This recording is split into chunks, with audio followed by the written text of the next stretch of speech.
ये भारतीय जनता पार्टी का चढ़ाया हुआ भूत है गांव की भाषा में। और चढ़ाया हुआ भूत बहुत जल्दी उतर जाता है। अब भूत उतर जाएगा और समाजवादी पार्टी तो हमेशा पीडीए के साथ है।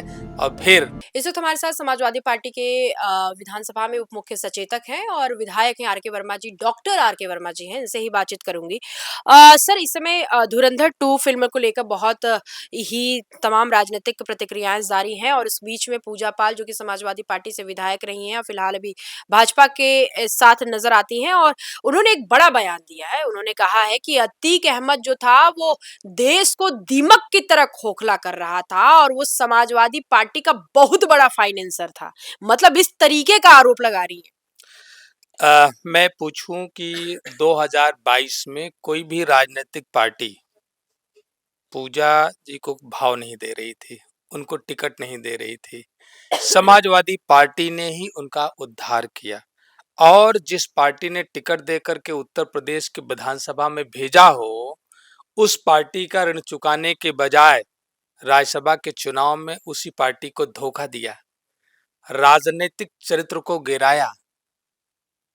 क्या उसका प्रायश्चित करना चाहिए, या जो पार्टी आपको राजनीति में जिंदा कर रही है उसी पर अनाप शनाप बयान देना चाहिए? ये भारतीय जनता पार्टी का चढ़ाया हुआ भूत है गांव की भाषा में।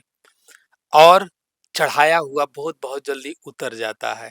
और भूत उतर जाएगा और समाजवादी पार्टी तो हमेशा पीडीए के साथ है। और फिर समाजवादी पार्टी की शरण में ही आएंगी। पूजा पाल, जी हाँ। ऐसा भी है क्या? जी हाँ। कोशिश में है। समाजवादी पार्टी सदैव पीडीए के साथ में है। मैंने कहा कि भारतीय जनता पार्टी का चढ़ाया हुआ भूत उतर जाएगा और समाजवादी पार्टी के अलावा कोई सहारा नहीं बनेगा। उनका बयान यहीं तक नहीं रहा। उन्होंने कहा कि अखिलेश यादव, खासतौर पे रामगोपाल यादव का भी उन्होंने चर्चा किया कि वो तो कह रहे हैं कि अतीक अहमद का जब हमारी सरकार होगी तो बदला लेंगे उसके मौत का। और उन्होंने कहा कि अगर अखिलेश यादव की सरकार होती तो मेरी भी हत्या करा दी देखिए, जाती। बहुत बड़ा ये जांच का विषय है। मैं आज भी मैं कहता हूं कि जिस तरीके से कोई भी व्यक्ति अगर न्यायिक हिरासत में है और न्यायिक हिरासत में होने के बावजूद जो है जिस तरीके से हत्या की गई, ये सरकार के लिए चुनौती थी। सरकार ने क्या किया? अगर सरकार ने जांच नहीं कराया, सरकार नहीं रोक पाई, तो सरकार का फेल्योर है कि नहीं है? सरकार इस पर जवाब नहीं देती है। सरकार को जवाब देना चाहिए। या सरकार स्वीकार करती है कि हमने कराया? ये सवाल है। और निश्चित रूप से यह जांच का विषय है। जांच होगी कि कोई भी व्यक्ति संविधान के ऊपर नहीं हो सकता है। न्यायपालिका के ऊपर कैसे चला गया? न्यायपालिका के हिरासत में लिया हुआ व्यक्ति अगर सरेआम उस पर इस तरीके से सुरक्षा में होते हुए भी गोलियों से भून दिया जाता है, तो यह सरकार के लिए चुनौती थी। यह सरकार पर गंभीर प्रश्न है। और यह जांच होगी, पर्दाफाश भी होगा। जिम्मेदार लोगों पर निश्चित रूप से न्यायपालिका दंड भी देगी। उनका ये कहना है कि अखिलेश यादव की सरकार होती तो मेरी भी हत्या हो जाती, करा दी जाती, अगर जैसे राजू पाल मेरे पति का हुआ। 2022 में वो अखिलेश यादव जी की सरकार बनाने के लिए ही आई थी, या जो है राज्यसभा की जो है वो थैली बटोरने के लिए आई थी? ये तो उनको जवाब देना चाहिए। 2022 में चुनाव किस लिए लड़ने के लिए आई थी? आखिर समाजवादी पार्टी का ऋण वो चुकाने के बजाय इस तरीके का व्यवहार करें। निश्चित रूप से मैं कहना चाहूँगा, पूजा जी को भी मैं कहना चाहूँगा कि इतना गिर करके कोई बयान नहीं दिया जाता है कि कल नजरें मिलाने में शर्मिंदगी महसूस हो। मिले तो मुस्कुराते मिले। मुस्कुराते भी। एक सवाल और भी है कि उन्होंने कहा कि मुख्यमंत्री हमारे जो हैं योगी आदित्यनाथ वो धुरंधर मुख्यमंत्री हैं और उन्होंने ही मुख्तार अंसारी की तरह जो दुर्दांत आतंकी थे उनका सफाया किया और अतीक अहमद जैसे आतंकियों का सफाया किया।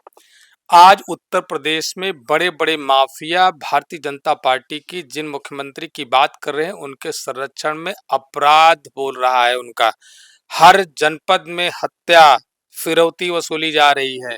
और बड़े बड़े माफिया जिन पर सैकड़ों मुकदमे दर्ज हैं, लेकिन सरकार का हाथ उन पर है। ना उनके ऊपर कोई गैंगस्टर की कार्रवाई होती है, ना और कुछ, ना वो जेल की सलाखों के भीतर जाते हैं। तो निश्चित रूप से मैं कहना चाहूँगा कि वो धुरंधर नहीं। इस समय उत्तर प्रदेश की पहचान क्या है जानते हैं? जो विदेश गए हुए मजदूरों में सर्वाधिक संख्या उत्तर प्रदेश के मजदूरों की है। तो अब उत्तर प्रदेश एक सबसे बड़ा मजदूर निर्यातक प्रदेश बन गया है। तो आप समझ सकते हैं कि वो धुरंधर मुख्यमंत्री नहीं, वो फ्लॉपेंदर मुख्यमंत्री हैं। फ्लॉपेंदर मुख्यमंत्री? फ्लॉपेंदर जी, फ्लॉप होना। ये आपका नया खोज है। नया खोज नहीं है। उत्तर प्रदेश की जनभावनाओं के विपरीत जनभावनाओं को ठग करके बनी हुई सरकार निश्चित रूप से उत्तर प्रदेश का आम आवाम अब बोल रहा है। जिस तरीके से महंगाई हो, कानून व्यवस्था हो, बेरोजगारी हो, चरम पर है, उसकी चर्चा कभी सरकार नहीं करती। अभी तो देख रहे हैं एमओयू साइन हुआ, जिसकी जिसकी माली हैसियत 50 लाख हो, वो 250 करोड़ 200 करोड़ का एमओयू साइन कर रहा है। तो आप समझ सकते हैं कि यह केवल किताबों पर, कापियों पर हो रहा है, पन्नों पर हो रहा है, धरातल पर कुछ नहीं है। कहते हैं 55 लाख करोड़ का एमओयू साइन हुआ। मैं पूछना चाहता हूं कि नोएडा से लेकर के बलिया तक बताओ कितने उद्योग लगे, जो उत्तर प्रदेश का जो नौजवान जो सूरत की साड़ी की कंपनियों में जाता है, जो मुंबई पर की सड़कों पर टैक्सी चलाने जाता है, जो गुड़गांव की फैक्ट्रियों में नौकरी और रोजगार ढूंढने जाता है, उसके लिए क्या किया? कुछ नहीं हुआ, सब हवा में है। तो निश्चित रूप से भारतीय जनता पार्टी की सरकार फ्लॉप है।